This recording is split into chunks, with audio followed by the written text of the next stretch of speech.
From Vermont Public, this is The Frequency. I'm Mitch Wertlieb. It's Tuesday, April 29th, and here are today's headlines. The town of Woodstock is moving ahead with its purchase of the local water system, which has been owned and run by a private company. Woodstock State Representative Charlie Kimball said the discussions began after the flooding of 2023 damaged the water system. The town was out without the public water for 10 days. And it really shut down the town economically and also all the residences as well. So that was really hard. The company didn't have enough money to fix and upgrade the water system, so residents in Woodstock voted in favor of purchasing the utility. The Public Utility Commission recently approved the deal, which Kimball said could now be finalized this week. 65 new permanently affordable apartments are opening up at Fort Ethan Allen in Colchester.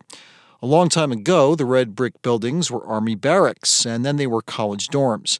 Now they're studios and one-bedroom apartments renting for about $1,200. 15 of them will be set aside for people exiting homelessness. The Champlain Housing Trust project was funded in part by federal pandemic-era relief money. But now Michael Monty, the trust's CEO, said at a ribbon-cutting event that he's anticipating affordable housing funding will be on the federal government's chopping block. Low-income people who rely on a very shaky safety net will soon see that net cut into pieces. The project cost just over $31 million. The Department of Public Service says bridge work will affect drivers near Granville starting today. Officials are asking drivers to use caution on the roadway near Granville's Upper Village because traffic will be reduced to one lane due to bridge repair that's set to begin. And you can find a list of statewide road closures and traffic changes during road repairs at vtrans.vermont.gov/road construction. Vermont's U.S. senators are condemning the arrest of a circuit court judge in Wisconsin last week. Independent Senator Bernie Sanders said the FBI's arrest of Judge Hannah Dugan is bringing the country closer to, quote, authoritarianism. Democratic Senator Peter Welch called the move a, quote, gross violation of the power of the executive. Both senators called on their congressional colleagues to stand up to President Trump and condemn the arrest. And coming up, we have more on federal policy capturing the attention of Vermont lawmakers. As Governor Phil Scott negotiates with state legislators over budget spending, he's also keeping an eye on executive orders from the Trump administration regarding immigration. We'll hear the conversation Scott had with Vermont Edition's Michaela Lafrac after this. Governor Phil Scott has a lot on his plate these days. He's in the midst of hashing out budget priorities with lawmakers in Montpelier, while also dealing with increased pressure from the Trump administration regarding immigration crackdowns.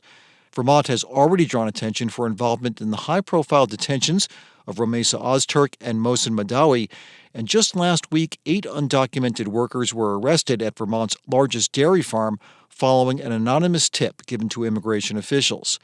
Yesterday, on Vermont Edition, the state's Republican governor discussed his views on Trump's recent actions and policies with host Michaela Lafrac.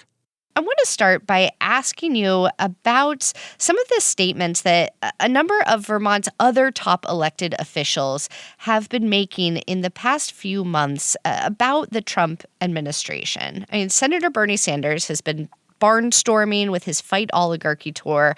Lieutenant Governor John Rogers spoke at the Hands Off rally in Montpelier earlier this month. And I've read all of your statements in response to federal news of the day, and you seem generally to have taken a more measured approach and have not spoken at any big protests or rallies. Why not?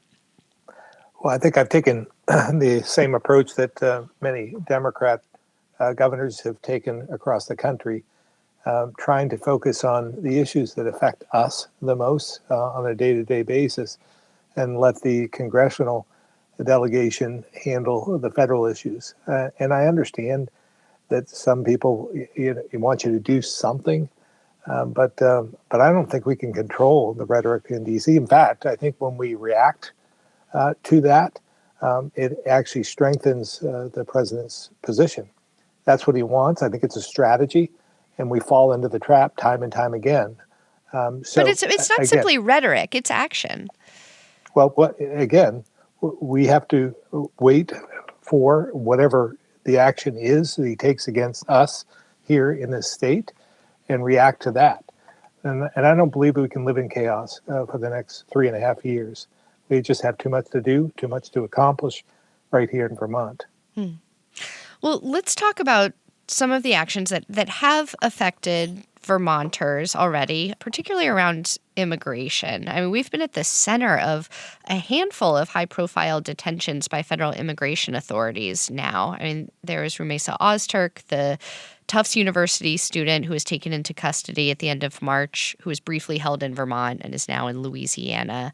There's also the case of the Upper Valley resident, Mohsen Madawi, who was taken into custody a couple weeks ago. After Rumesa Ozturk was taken into custody, you said that we should be ashamed that these types of unlawful detentions are happening. Is there anything else that your administration can do to stop more of these types of detentions from occurring in Vermont?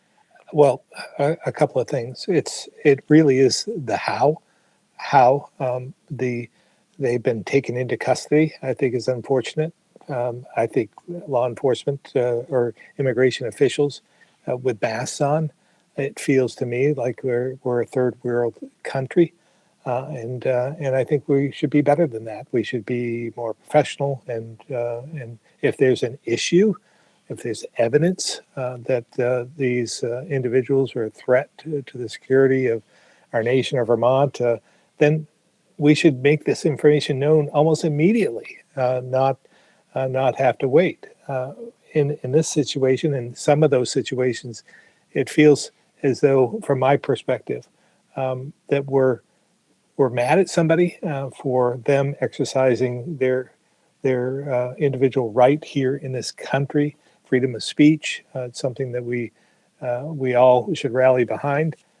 And if that's the case, if we're just mad at what they say, that's not a good enough reason. If there is real evidence and something to justify their detainment, then again we should know what that is. And if there isn't, they should release them. Just last week, the Trump administration sent a letter to states say that they could lose transportation funding if they don't cooperate with federal immigration authorities. One example of a program that could cross the federal government in this way is the driver's privilege cards that Vermont issues to people without lawful status to drive. We're one of 19 states and D.C. to issue these. I wonder if abiding by these state laws and sticking to these types of programs like these driver's privilege cards, do you see those as worth the potential loss of federal transportation dollars? Yeah, we're still taking a look at that to see what the ramifications are at this point.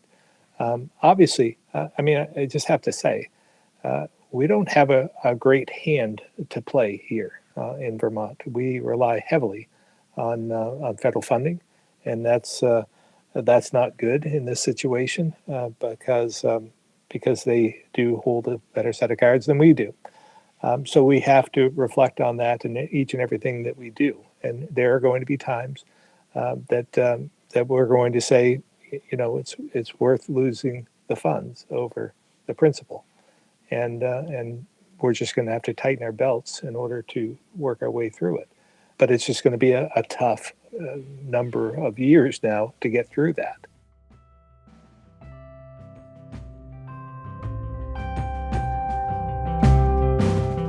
You can listen to the full interview with Vermont Governor Phil Scott on Vermont Edition's podcast feed or read a transcript at vermontpublic.org. And thanks for listening to The Frequency today. We had additional reporting from Howard Weiss-Tisman, Carly Berlin, Mary Engish, and Jen Jarecki. Today's episode was edited by Liam Elder Connors, and our music is by Blue Dot Sessions. I'm Mitch Wertlieb. Talk to you tomorrow.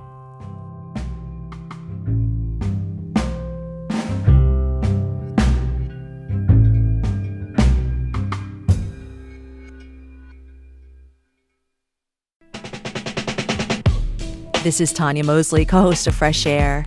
You'll see your favorite actors, directors, and comedians on late-night TV shows or YouTube. But what you get with Fresh Air is a deep dive. Spend some quality time with people like Billie Eilish, Questlove, Ariana Grande, Stephen Colbert, and so many more. We ask questions you won't hear asked anywhere else. Listen to the Fresh Air podcast from NPR and WHYY.